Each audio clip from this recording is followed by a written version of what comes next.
आज की हमारी कहानी है, ईश्वर जो कुछ भी करता है मनुष्य के भले के लिए ही करता है। बीरबल एक ईमानदार तथा धर्मप्रिय व्यक्ति था। वह प्रतिदिन ईश्वर की आराधना बिना नागा किया करता था। इससे उसे नैतिक व मानसिक बल प्राप्त होता था। वह अक्सर कहा करता था कि ईश्वर जो कुछ भी करता है मनुष्य के भले के लिए ही करता है। कभी कभी हमें ऐसा लगता है कि ईश्वर हम पर कृपा दृष्टि नहीं रखता, लेकिन ऐसा होता नहीं।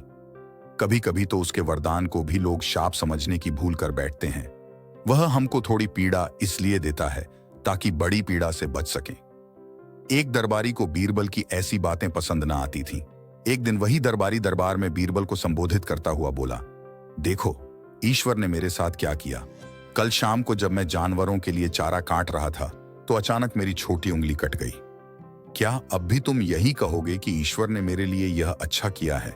कुछ देर चुप रहने के बाद बोला, बीरबल, मेरा अब भी यही विश्वास है, क्योंकि ईश्वर जो कुछ भी करता है मनुष्य के भले के लिए ही करता है। सुनकर वह दरबारी नाराज हो गया और बोला, मेरी तो उंगली कट गई और बीरबल को इसमें भी अच्छाई नजर आ रही है। मेरी पीड़ा तो जैसे कुछ भी नहीं। कुछ अन्य दरबारियों ने भी उसके सुर में सुर मिलाया।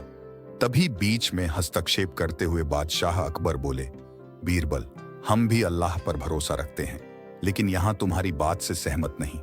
इस दरबारी के मामले में ऐसी कोई बात नहीं दिखाई देती जिसके लिए उसकी तारीफ की जाए।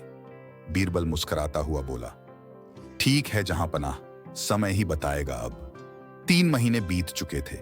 वह दरबारी जिसकी उंगली कट गई थी घने जंगल में शिकार खेलने निकला हुआ था। एक हिरण का पीछा करते वह भटककर आदिवासियों के हाथों में जा पड़ा। वे आदिवासी अपने देवता को प्रसन्न करने के लिए मानव बलि में विश्वास रखते थे। अतः वे उस दरबारी को पकड़कर मंदिर में ले गए बलि चढ़ाने के लिए। लेकिन जब पुजारी ने उसके शरीर का निरीक्षण किया तो हाथ की एक उंगली कम पाई। नहीं, इस आदमी की बलि नहीं दी जा सकती।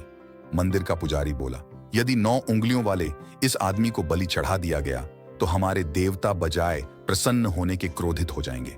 अधूरी बलि उन्हें पसंद नहीं। हमें महामारियों, बाढ़ या सूखे का प्रकोप झेलना पड़ सकता है, इसलिए इसे छोड़ देना ही ठीक होगा। और उस दरबारी को मुक्त कर दिया गया। अगले दिन वह दरबारी दरबार में बीरबल के पास आकर रोने लगा। तभी बादशाह भी दरबार में आ पहुंचे और उस दरबारी को बीरबल के सामने रोता देखकर हैरान रह गए। तुम्हें क्या हुआ, रो क्यों रहे हो? बादशाह अकबर ने सवाल किया। जवाब में उस दरबारी ने अपनी आप बीती विस्तार से कह सुनाई। वह बोला, अब मुझे विश्वास हो गया है कि ईश्वर जो कुछ भी करता है मनुष्य के भले के लिए ही करता है। यदि मेरी उंगली न कटी होती तो निश्चित ही आदिवासी मेरी बलि चढ़ा देते। इसीलिए मैं रो रहा हूं, लेकिन ये आंसू खुशी के हैं। मैं खुश हूं क्योंकि मैं जिंदा हूं। बीरबल के ईश्वर पर विश्वास को संदेह की दृष्टि से देखना मेरी भूल थी। बादशाह अकबर ने मंद मंद मुस्कुराते हुए दरबारियों की ओर देखा जो सिर झुकाए चुपचाप खड़े थे। बादशाह अकबर को गर्व महसूस हो रहा था कि बीरबल जैसा बुद्धिमान उसके दरबारियों में से एक है।